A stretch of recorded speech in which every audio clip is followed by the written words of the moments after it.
Hello दोस्तों, कैसे हैं आप लोग। आशा करता हूँ आप लोग बहुत अच्छे होंगे। देखिए दोस्तों, आज का जो टॉपिक है मौलिक कर्तव्य है, इसको हम बहुत ही डिटेलिंग में समझेंगे।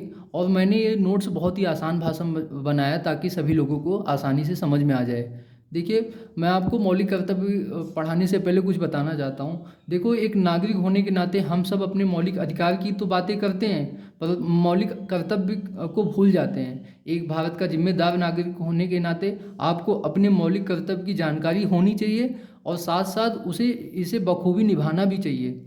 देखिए, जो मौलिक कर्तव्य है इसके संबंध में नागरिकों से केवल आग्रह ही किया गया है कि वे इनका पालन करें। अगर कोई नागरिक ऐसा नहीं करता है तो उस पर कानूनी कार्रवाई नहीं की जा सकती है।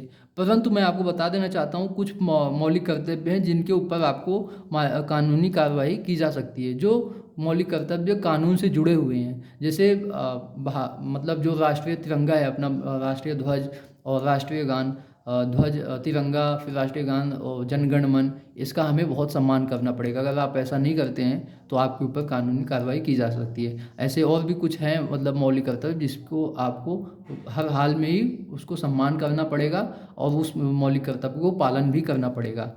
तो देखिए, चलो शुरू करते हैं। ये मौलिक कर्तव्य होता क्या है। देखिए, मौलिक कर्तव्य ऐसे बुनियादी कर्तव्यों को कहते हैं जो व्यक्ति को अपनी उन्नति व विकास के लिए तथा समाज व देश के प्रगति के लिए अवश्य ही करने चाहिए। हमें मौलिक कर्तव्य अगर हम करते हैं तो इससे हम खुद आगे बढ़ते हैं, प्लस देश भी आगे बढ़ता है। हमें मौलिक कर्तव्य अवश्य ही पालन करने चाहिए। देखिए, मौलिक कर्तव्य के इंट्रोडक्शन आपको मैं बता देना चाहता हूँ। जो इंट्रोडक्शन है, इसका प्रस्तावना है। मौलिक कर्तव्य संविधान के भाग 4A और अनुच्छेद 51A में जोड़ा गया है। यह मौलिक कर्तव्य सरदार स्वर्ण सिंह कमेटी के कहने पर 42वें संविधान संशोधन के तहत 1976 में जोड़ा गया और मौलिक कर्तव्य सोवियत संघ रूस से लिया गया था। जो आज का हमारा वर्तमान में रसिया है, रूस है, उससे हम ये मौलिक कर्तव्य लिया गया था। तो जो सेकंड पॉइंट जो है हमारा इंट्रोडक्शन का, जब यह मौलिक कर्तव्य संविधान में जोड़े गए तो इनकी कुल संख्या 10 थी, परंतु आज वर्तमान में इनकी कुल संख्या 11 है। ये 11वां मौलिक कर्तव्य सन 2002 में 86वें संविधान संशोधन के द्वारा लाया गया था। तो ये हमारा इंट्रोडक्शन हो गया। अब एक एक करके हम जो हमारे मौलिक कर्तव्य हैं उसको हम पढ़ते हैं। दोस्तों, जो हमारा ये पहला मौलिक कर्तव्य देखते हैं। भारत में प्रत्येक नागरिक का यह कर्तव्य होगा कि वह संविधान का पालन करे और उसके आदर्शों, संस्थाओं, राष्ट्रध्वज और राष्ट्रगान का भी सम्मान करे। मतलब जो हमारा पहला मौलिक कर्तव्य, इसके अंतर्गत ये कहा गया है कि हमें अपने राष्ट्रध्वज, तिरंगा और राष्ट्रगान, जनगण मन का बहुत सम्मान करना है। और जो संविधान निर्माता जो संविधान बना के गए हैं उनका भी हमें संविधान का पालन करना है और उसे हमें बहुत मतलब सम्मान भी करना है।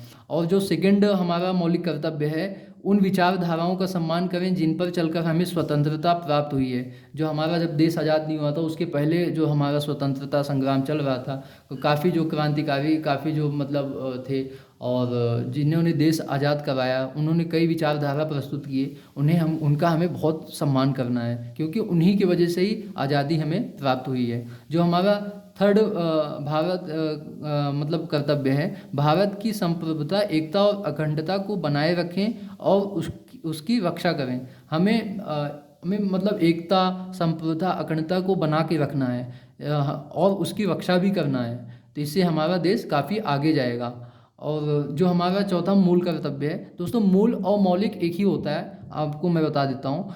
जो चौथा मूल कर्तव्य है, देश की रक्षा करें और आह्वान किए जाने पर राष्ट्र की सेवा करें। जो चौथा है हमारा, इसके अंतर्गत ये है कि हमें देश की रक्षा भी करना है। अगर कभी भविष्य में अगर गवर्नमेंट आह्वान करती है कि भविष्य में कभी देश हमारा संकट में है, तो हमें बढ़ चढ़ कर हिस्सा भी लेना चाहिए और हमें देश की सेवा भी करनी चाहिए।